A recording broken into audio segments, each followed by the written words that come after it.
Recording in progress. So, good morning. Welcome. Thank you all for being here. I'm super duper excited about all of this. And I have to say, I'm a little nervous. I'm not gonna lie. But I know that all of you, this is a safe space and my first rodeo. So I am hopeful that you will give me some grace and feedback, and I know you will. So I'm going to go ahead and share my screen. Let's see here.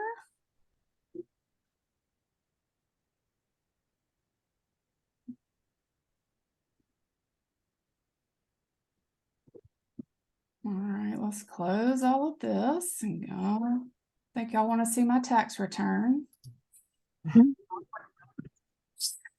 Okay, let me find my presentation here. All right. Can y'all see it? Yes. Anybody? Yes. Yeah. Okay, great. So here we are. This topic has been on my heart for a while, I have to say. And if we all think that we're going to sit here for the next 45 minutes and tackle emotional eating and get off the call and be free of it after this 45 minutes, I think we're all kidding ourselves. This is definitely something that it's a process to recognize, and it is a process to overcome it. And we're going to dive more into that throughout this particular 45 minutes. And then I have a program that I have set up that is kind of the meat to this. Again, it's not going to be solved overnight. So real quickly, a little bit about me. So I am the founder of Morton Consulting. So Morton is my maiden name. It's who I was before I was Dickie. And I started Morton Consulting back in 2019. But prior to that, I think most of you know, I had a corporate consulting job for 17 years that was great, I would say, for the first 12, and then the last 5, I really needed to make a change, and I didn't listen to my heart. I didn't listen to the nudges I was being provided, and I ended up in a really dark place, and I had to quit in 2019, and that kind of kicked off a 3-year mental health journey. And within that 3 years, I also focused a lot on my own health and wellness through nutrition and fitness. And that's when I started Morton Consulting. Originally, it started as a bookkeeping business. But as we all know, people evolve, companies evolve, things evolve. And if we aren't evolving, we're kind of stagnant. And this past year, I have really focused on my own nutrition and my own awareness around emotional eating, because I am a huge emotional eater. In fact, just these past 3 days, I've done a 3-day cleanse, which it's not a bunch of juice of, what have you. You actually eat real food. But I woke up Monday morning and I was furious that I had to do it. I'm talking like furious.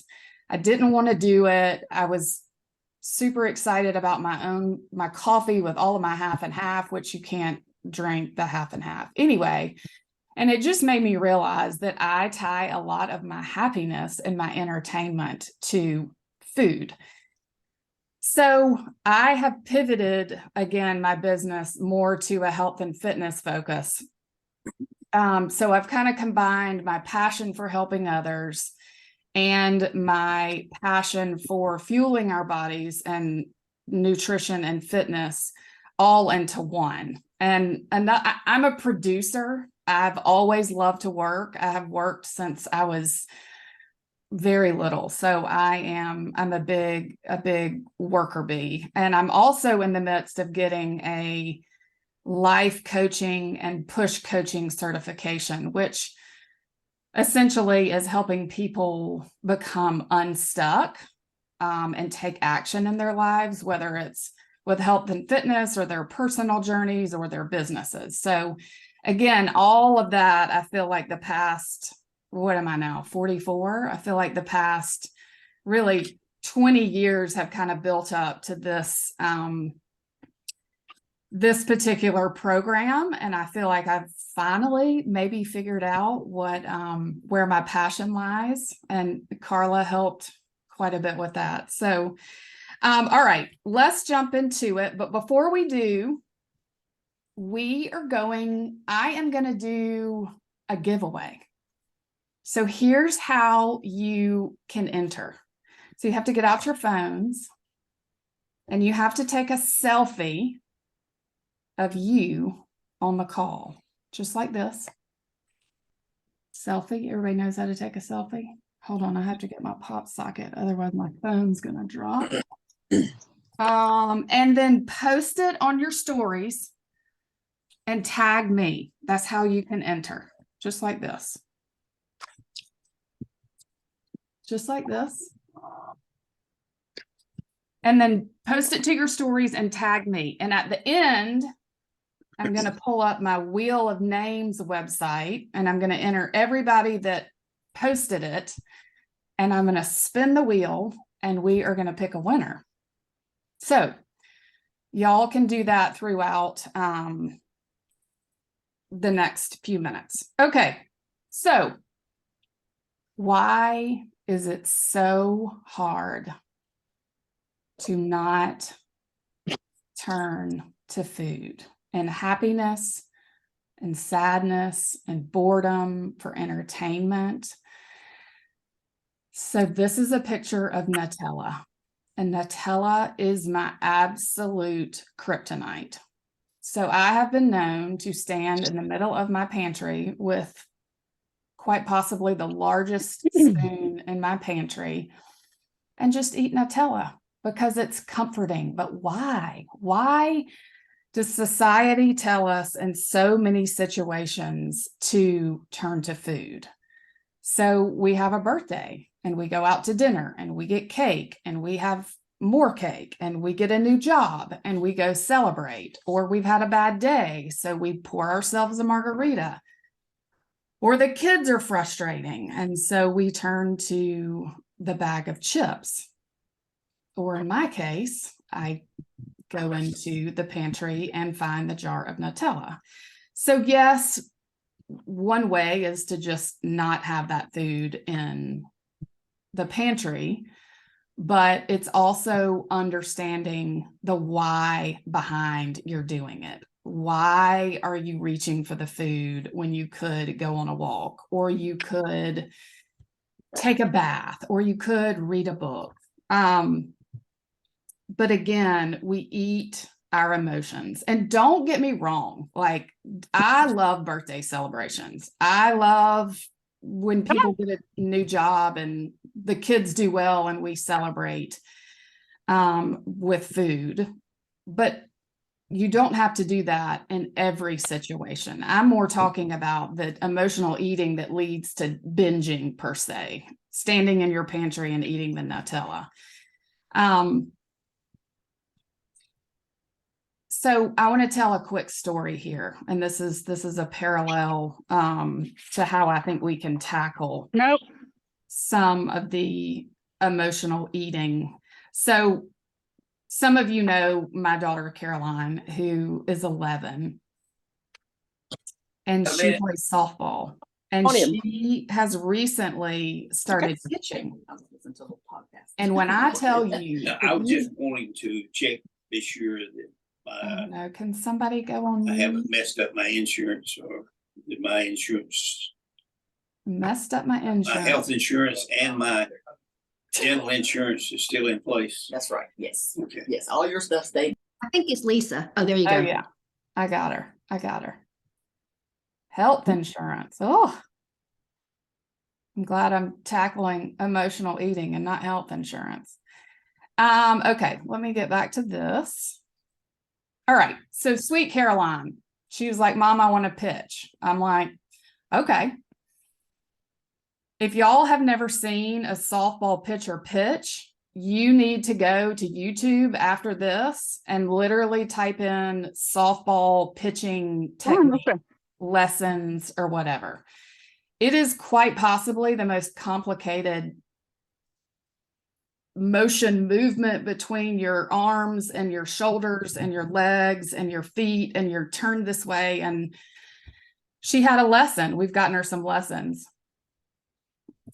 And I have to catch for her, which is also quite interesting. But the pitching coach was talking about everything that she had to do, and she had to piecemeal it together. So first of all, you hold your arm up like this. Second of all, you do this. Second of all, you, and by the end, she pieced it all together. But I was like, wow, this is too much. Like, it is a lot. So she had a lesson last week, and then she had a scrimmage on Saturday, and she got the opportunity to pitch, and she did not do well. She was like, threw a bunch of balls that were high. She's got some bad muscle memory that she's, looping around this way versus back this way. I tell you, I've learned a lot about softball pitching. But she cried. She literally walked off the field and cried. I think she threw maybe 4 strikes out of 25, and she was devastated. So we got in the car. The coach thankfully put his arm around her and encouraged her. But we got in the car, and I said, well, what do you think happened? And she was like, I'm a terrible pitcher. I can't do this. I'm no good. I don't have the right motion. I can't. I'm bad, on and on and on. And I was like, okay, stop for just a minute. Let's talk about the process that led you here and the steps that you took to get you here. And she was like, well, I had a lesson. I was like, okay, you had a lesson. I was like, what else? She was like, I warmed up in the bullpen. I was like, okay, what else? And she was like, that's it. And I was like, okay. And you expect, with having a lesson and warming up in the bullpen, that you're going to go out there and throw 24 strikes? And she was like, yeah. I was like, I'm sorry, my friend, but that's not the way this works. That's not the way this works. And I promise I'm going to get to the parallel between this and emotional eating. But what I told her on the way home is, you have to practice. You have to put in the work. You have to train your mind. You have to put in more work. You have to practice. No. You have to go. What's that? No. No. Leslie must be talking to her dog. Sorry. You have to practice. You have to go through the reps. You have to be very aware of what you're doing. So all of that being said, it's the exact same way with this emotional eating. You cannot keep Nutella in your house and, without practice, not turning to that.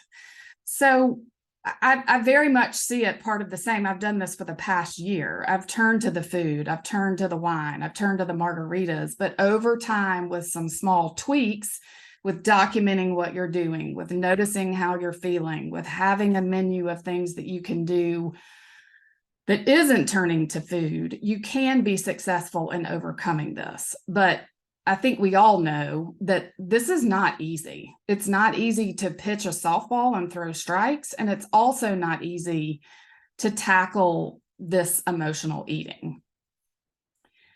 So this is an example of what our Thanksgiving, Christmas, Easter buffet looks like a lot of times. I don't know. Does anybody else relate? You can just raise your hand. You don't have to come off mute. So we as women are taught, at least here in the South, I don't know if anybody else here is from somewhere other than the South that can attest to this as well, but I feel like we as women are taught that what you cook and how you make people feel through food is tied to your worthiness. I don't know if anybody else feels like that, but my sweet grandmother on both sides, this is what it looked like. Food after food after food after dessert after, they weren't big drinkers, so we didn't drink a lot, but the guilt and shame that can come with eating stuff like this. And again, I'm not saying after every meal, but if you overindulge or if you eat the sleeve of Thin Mints when you really should do something else, or think about at least what you're doing before you dive into it. The guilt and the shame I think that we can feel, both men and women, is pretty terrible. Like, it doesn't make you feel good. It doesn't make you, it makes you honestly want to eat more or go take a nap. It just doesn't make you feel good as a human being. Is anybody on here that's not from the South that is this similar, or is it just a Southern thing? Leslie, I'm trying to remember where you're from. Hi, I'm from Indiana. Can you hear me? I'm out on Yeah. a walk with my dog, and I'm super Yeah. sorry about the no. She's Is it trying the to- same way in Indiana when you grew up? Oh yeah, like yeah. I mean, I think it's everywhere. I think sugar, I think sweets are just like ubiquitous. Yeah, it's the same. I Okay. think. I'm just I mean, wondering. I if wish I could say no. We only ate like carrot stick, but nope. Yes. Okay. So our worth is very, I mean, we're taught at a very, very young age. I mean, very young age that, you know, let's make people feel good. Let's cook a good meal. And again, I'm not saying that's bad. I'm just saying it's how our brains are wired from a very early age. And so to kind of shift away from that, especially where there's an emotional aspect, is hard. It's really hard, or I have found it really hard. Y'all may have all of this figured out, but I have found it's really hard. I mean, I think about taking my kids to the doctor and they get a shot, and what do they get after the shot? A sucker. Or we go, I don't know, similar. I mean, Thomas, to this day, he's 13 and he knows where the suckers are. And he knows that after he goes to the doctor leaves the room and he opens the cabinet and gets the sucker. Again, it's not terrible, but again, it's the muscle memory of, oh, I've finished the doctor's appointment, so let's eat. Or, oh, I've made a good grade, let's eat. Or, oh, you know, I'm feeling good, the sun is out, let's eat. Okay, so if you don't learn how to become curious about your eating habits, you will continue to emotionally eat without ever getting to the bottom of what is causing you to eat, even when you're not hungry. So again, there's a curiosity piece around this of how do you become curious? How do you learn your behaviors and your habits and your personality and your triggers, I dare say, around eating? So are you really hungry when you turn for the bag of Doritos? Are you really hungry when you reach for the leftovers on your kid's plate? Are you really hungry or are you really thirsty, I should say, when you reach for that last glass of wine? A lot of times I'm not. And a lot of times I just want it because I want it, because it's entertainment. So if you do learn what feelings and habits are driving your emotional eating, you can finally get clarity and freedom without having to avoid your favorite foods. So for me, again, doing this refresh,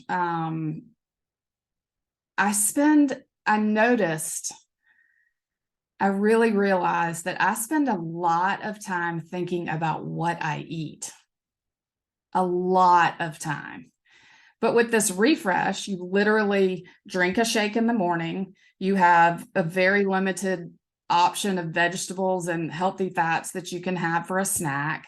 Then you have another shake and more vegetables and a healthy fat for lunch. So it's very specific and laid out. And honestly, it made me think, gosh, I really do like spend a lot of time thinking about what I eat. And it took that out of the past 3 days. And I literally had a lot more time to think about other things and do other things. So again, I think when you learn the feelings and the habits, and when you reach for certain things, you can sort of have freedom in your mind. It clears up space. It clears up a lot of mental capacity to do other things.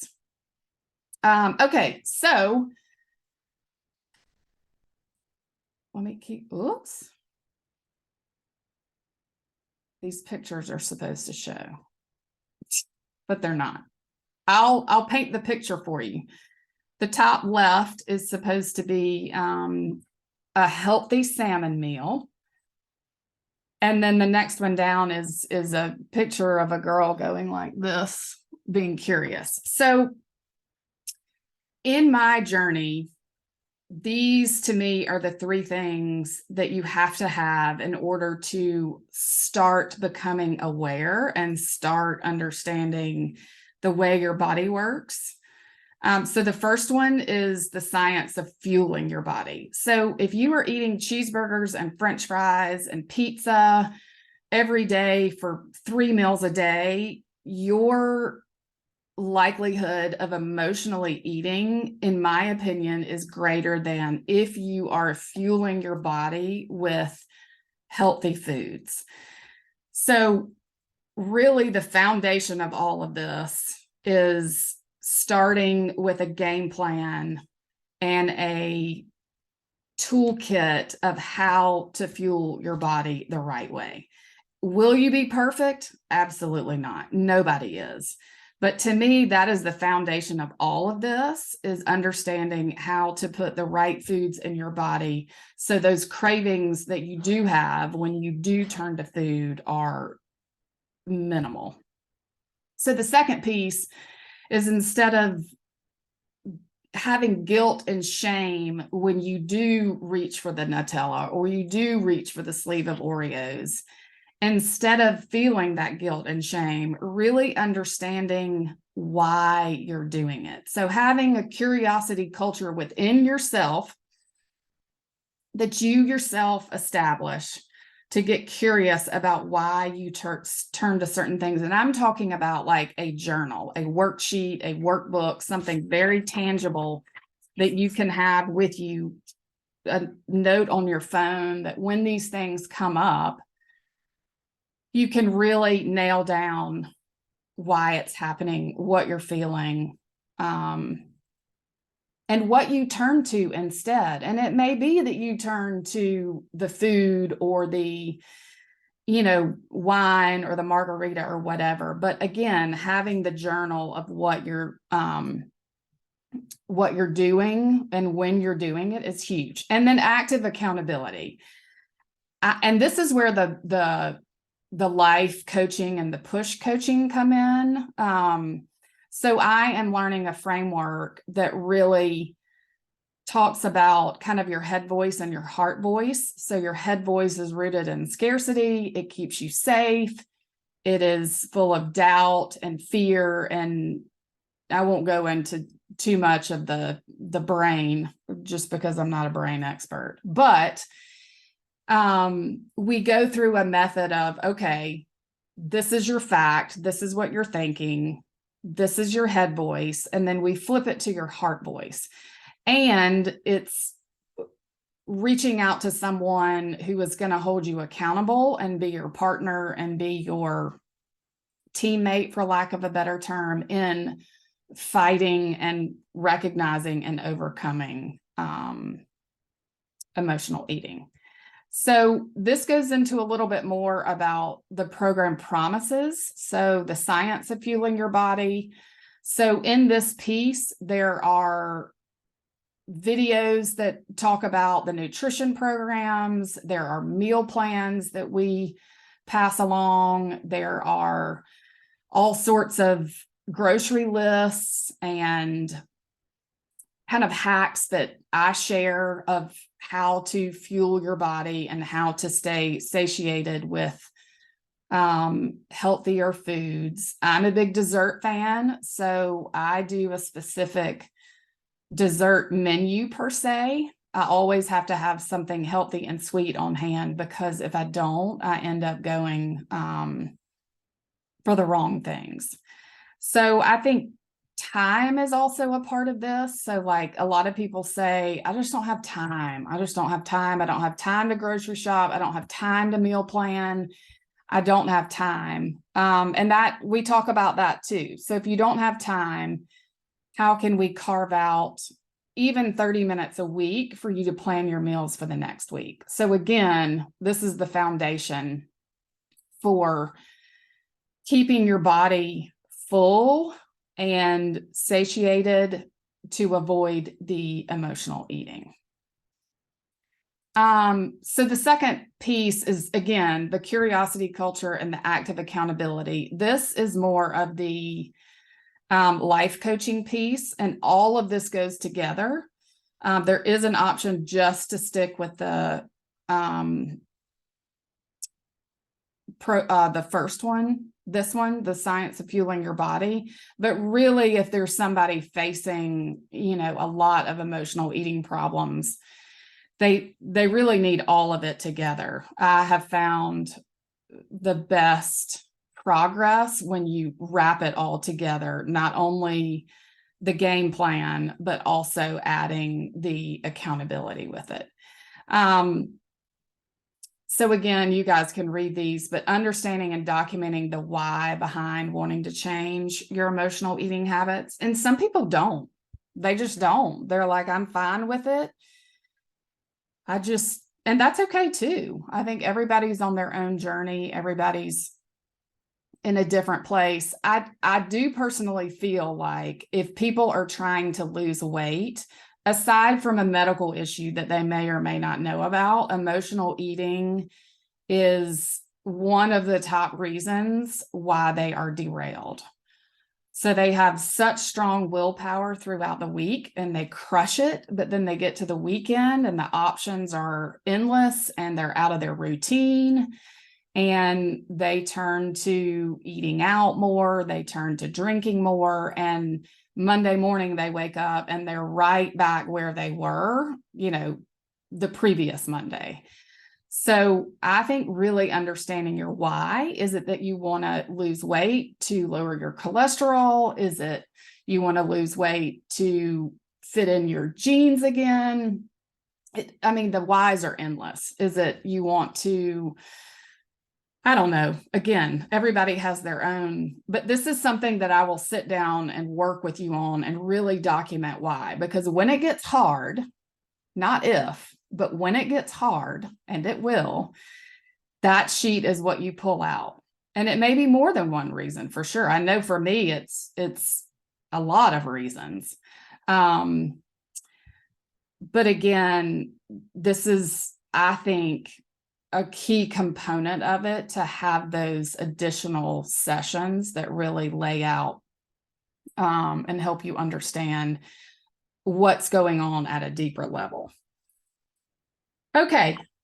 Do you guys have any questions? I'm going to pause there for a minute. No questions? Okay. All right. So if you guys have anybody that's interested, if you're interested, I understand that y'all are doing me a huge favor here and really jumping on this trial run.